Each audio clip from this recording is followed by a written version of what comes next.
Here are the three main mistakes that Eastern Europeans make while speaking English, and I'm willing to bet you a cheburek that you're making them. Let's begin.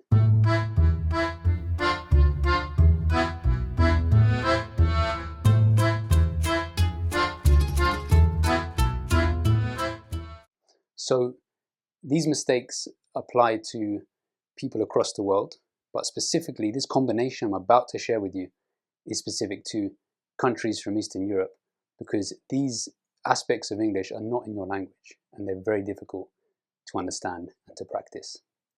Now, this video is for intermediate speakers of English, and if you can understand 90% or more of what I'm saying, you're doing very well.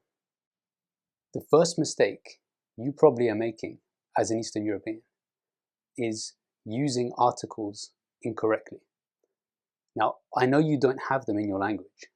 They don't make any sense to you. When you speak languages like Russian or Polish or Lithuanian, Estonian, Czech, as well as also Japanese speakers and I think Mandarin and other languages around the world. So it's a problem that you face when you speak English. Why do we need to constantly say the and a and an? Well, I didn't invent the English language, unfortunately, so I can't just remove them for your convenience. But what I can do is help you work through them and use them better to improve your fluency. Now, as you know, as an intermediate speaker of English, you use the and a and an for different things.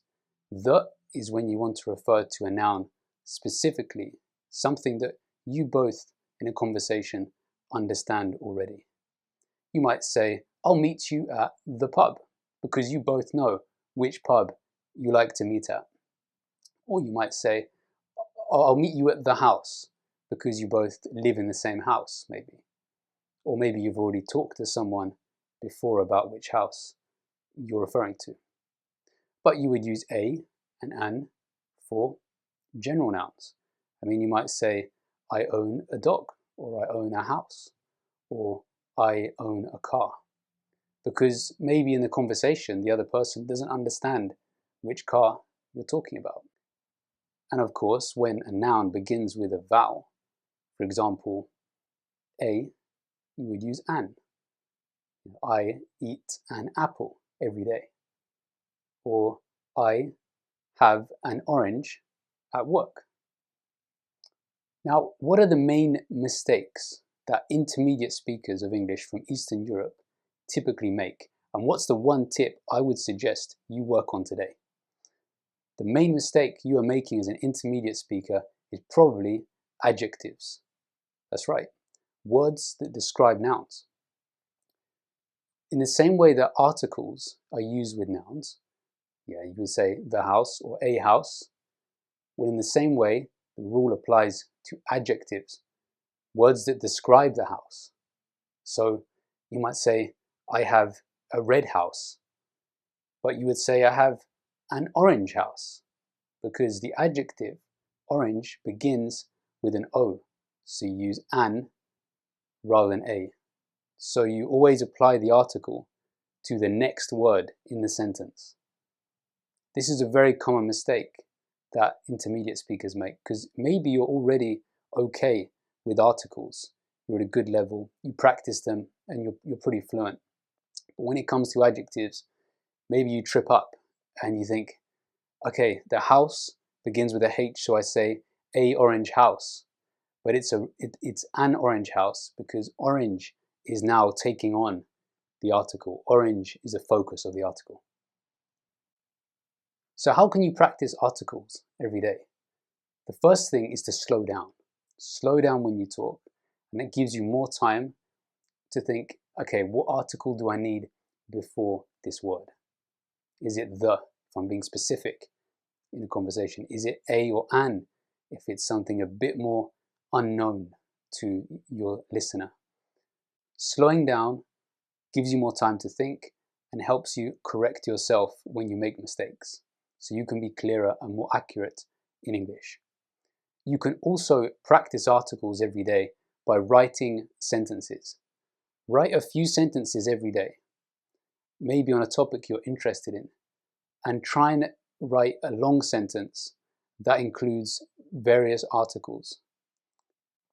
So you could say, I have an interesting project on the weekend at a building site.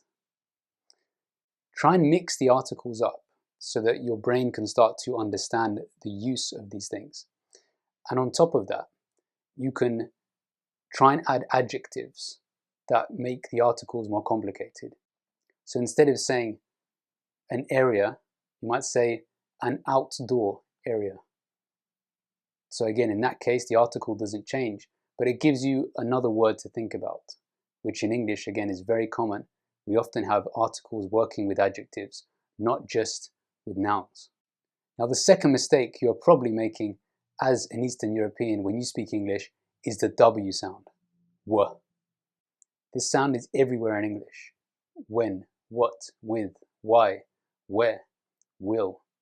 It's so important that you get this right for your clarity and fluency of the English language. But it's a sound that you probably never learnt as a child and you haven't studied as an adult. How do you make the W sound different from the V sound? So the V sound you make by putting your top teeth on your bottom lip and making a vibration. V, V. There's a clear vibration sound. With the W sound, you don't have the vibration. And it comes more from the back of the throat rather than the front of the mouth.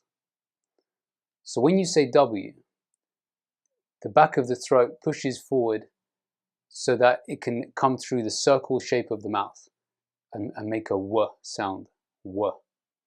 When, why, with. The focus is on W coming from the back of the throat, but at the same time the mouth has to be circular so it doesn't sound like W. The W makes the distinct W sound. So if you can practice this sound on a daily basis by slowing down and trying to read sentences and maybe even write a few sentences using words that begin with V and begin with W, and then practicing the difference, because often in English you need to use both sounds, V and W, in the same sentence, maybe even in the same word. Words like vow. Now, how can you practice this W sound? Well, every day, write down a few sentences or read a few sentences that include the V and the W sound. Often you'll see these sounds together. And so as an intermediate speaker, it's very important that you can practice these sounds in the same sentence. Every day, study them, read them, practice them, and compare your sound with the sound of native speakers on places like YouTube. The third and final mistake you are probably making as an Eastern European speaker of English is the TH sound. Now this sound is incredibly difficult to make because, again, you didn't grow up saying this. The is very different from the, f, t, and v. Often these sounds are used to replace the, because the is so hard for you to say in a normal sentence. Now, how do you make the sound different from the or the? The key point is the vibration.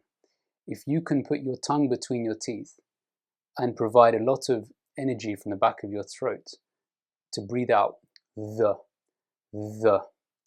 Breathe out at the same time as your tongue is between your teeth and you will find a very good sound. The. It's a sound that you push out rather than just having it just focus on the front of your mouth like the. The or V is very different from the, which requires more energy and more effort. So this sound, the, is very common in English. You see it in words like then, there, this, and that. It's one of the most common and difficult sounds to make. This is a tricky sound for another reason. There's two ways to say it. You can say the hard the, or you can say the soft th. Now, the hard the requires a vibration. The soft th doesn't. So when you say th, it's the same physical shape as the first sound, but this time you have no vibration. th. It's just breath coming from the back of the throat to make that th sound. So this sound you hear in words like think, thought, cloth. It's a soft sound. It's very different to the hard sound. And the only real way to understand when to use each sound is to practice the words. Just try and study as many words as you can within your area of interest. Why do you want to learn English? Is it for family reasons, for work reasons, for social reasons, for travel reasons? Well, then go into that topic. Look at the vocab in that field. What words are you interested in learning? And see where you would need to use the hard the and the soft th, and practice those words. Because I can assure you, if you get good at this sound, your English will be taken to the next level. So that's it. The 3 mistakes you're probably making as an Eastern European when you speak English. They're not easy to correct, and I'm here to help you if you need help. If you'd like to book a free consultation with me, my link is in the description box below, and I look forward to hearing from you. If you want to leave a suggestion for future video topics you want me to cover on topics of English you are struggling with, please leave a comment below. And that's it. I'll be back with more videos in the future.